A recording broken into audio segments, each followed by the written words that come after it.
தெய்வத்தின் குரல் முதல் பாகம் பக்தி இஷ்ட தேவதை. மனுஷர்களின் மனப்பான்மைகள் பல தினுசாக இருக்கின்றன.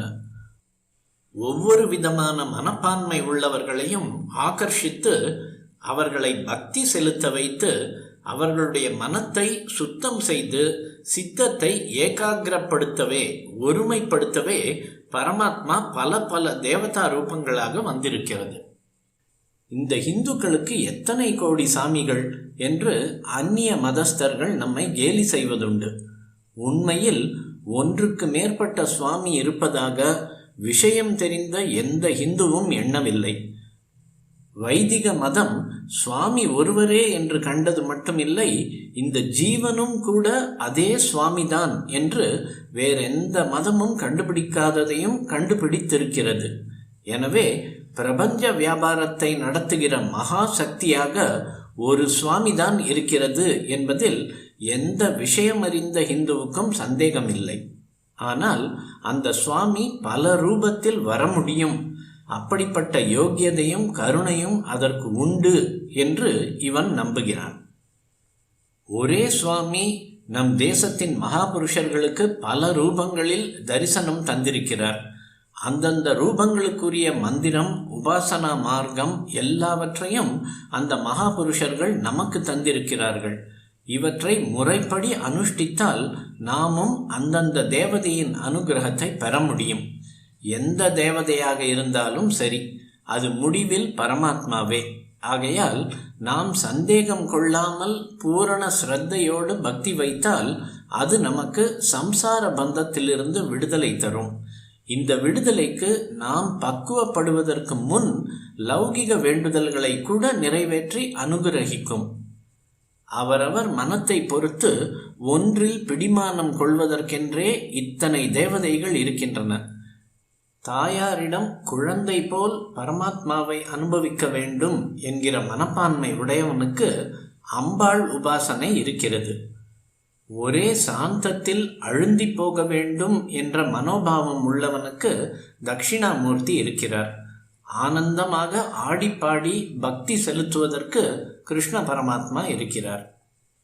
இஷ்டம் இருந்தாலும் இஷ்டம் இல்லாவிட்டாலும் ஏதோ ஒரு மகாசக்தியிடம் பக்தி செய்வது என்று ஏதோ ஒரு தத்துவத்தை மட்டும் காட்டாமல் நம் மனசுக்கு எப்படி இஷ்டமோ அதற்கு அனுசரணையாகவே அந்த மகாசக்தியை ஒரு மூர்த்தியில் பாவித்து வெறும் தத்துவத்தை ஜீவனுள்ள ஒரு அன்பு உருவமாக பாவித்து பக்தி செய்வதற்கு நம் மதத்தில் உள்ள இஷ்ட தேவதை வழிபாடே வழிவகுக்கிறது. அன்போடு உபாசிக்க வேண்டுமானால் உபாசனைக்குரிய மூர்த்தி நம் மனோபாவத்துக்கு பிடித்தமானதாக இருந்தால்தானே முடியும். இதனாலேயே இஷ்ட தேவதை என்று தனக்கு பிடித்த மூர்த்தியை உபாசிக்க நமது மதம் சுதந்திரம் தருகிறது. நம் மனப்போக்குக்கு பிடித்தது என்கிற நிலையில் ஆரம்பத்தில் ஏதோ ஒரு மூர்த்தியை இஷ்ட தேவதையாக்கி கொண்டாலும் போக போக அதனிடம் உண்மையான பக்தி உண்டாக உண்டாக நமக்கென்று என்ன ஒரு தனி மனப்போக்கு என்று அதையும் விட்டுவிட அந்த தேவதையே அனுகிரகம் செய்யும். அப்புறம் எல்லாமே ஒரே பரமாத்ம வஸ்துவாக தெரிய செய்யும். அவரவரும் தமக்கு இஷ்டமான தேவதையை உபாசிக்கும் போது மற்றவர்களுடைய இஷ்ட தேவதைகளை தாழ்வாக எண்ணக்கூடாது. நமக்கு எப்படி இந்த ரூபத்தில் பரமாத்மா அனுகிரகம் பண்ணுகிறாரோ அப்படியே மற்றவர்களுக்கு மற்ற ரூபங்களின் மூலம் அனுகிரகம் பண்ணுகிறார் என்று தெளிவு பெற வேண்டும்.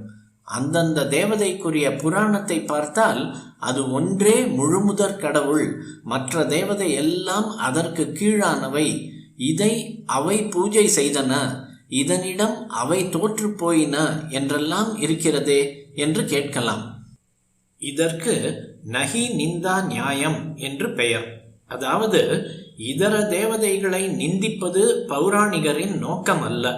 இந்த ஒரு தேவதையை ஆராதிப்பவருக்கு மனம் சிதறாமல் இது ஒன்றிடமே தீவிரமாக பற்றுதல் ஏற்படுத்த வேண்டும் என்பதே புராணத்தின் நோக்கம். இதற்காகவே இந்த தேவதைக்கு மட்டும் மற்ற தேவதைகளுக்கு இல்லாத உத்கர்ஷம், உயர்வு சொல்லப்படுகிறது. மகானுபவர்களாக இருந்தவர்கள் எல்லா தேவதைகளையும் சமமாகவே பார்த்தார்கள். மகாகவிகளான காளிதாசன், பாணன் முதலியவர்களும் ஒரே வஸ்துதான் பல மூர்த்திகளாகவும் வருகிறது என்று சந்தேகமில்லாமல் கூறுகிறார்கள். பக்தர்களின் மனோபாவத்தை பொறுத்து பரமாத்மா பல ரூபம் கொள்கிற போதே பிரபஞ்சத்தில் தன்னுடைய வெவ்வேறு காரியங்களை பொறுத்தும் வெவ்வேறு ரூபங்களை எடுத்துக்கொள்கிறது. ரஜோகுணத்தால் சிருஷ்டி செய்யும் போது அதற்கேற்ப பிரம்மாவாகிறது. சத்துவ குணத்தால் பரிபாலிக்கும் போது அதற்கேற்ப மகாவிஷ்ணுவாகிறது. தமோ குணத்தால் சம்ஹரிக்கும் போது அதற்குரிய முறையில் ருத்ர ரூபம் கொள்கிறது. இந்த மூன்றை பாணனும் காளிதாசனும் ஒரே சக்தியின் 3 வடிவங்களாக குறிப்பிடுகிறார்கள். இந்த மூன்றுக்கும் பொருந்துவது 30 முக்கோடி தேவர்களுக்கும் பொருந்தும். எனவே என் தெய்வம் உசந்தது, உன் தெய்வம் தாழ்ந்தது என்று சண்டை பிடிப்பதில் அர்த்தமே இல்லை. ஆனாலும் நம் தேசத்தில் பல இஷ்ட தெய்வங்கள் இருந்தாலும் கூட பிரதானமாக இருந்து வரும் சைவத்துக்கும் வைஷ்ணவத்துக்கும் இடையே ரொம்பவும் சண்டைதான் நடந்து வந்திருக்கிறது. நன்றாக ஆலோசித்து பார்த்தால் இந்த 2 பிரிவுகளுக்கும் தெய்வங்களான பரமேஸ்வரனும் மகாவிஷ்ணுவும் ஒரே வஸ்துதான் என்ற ஞானம் பெறுவோம்.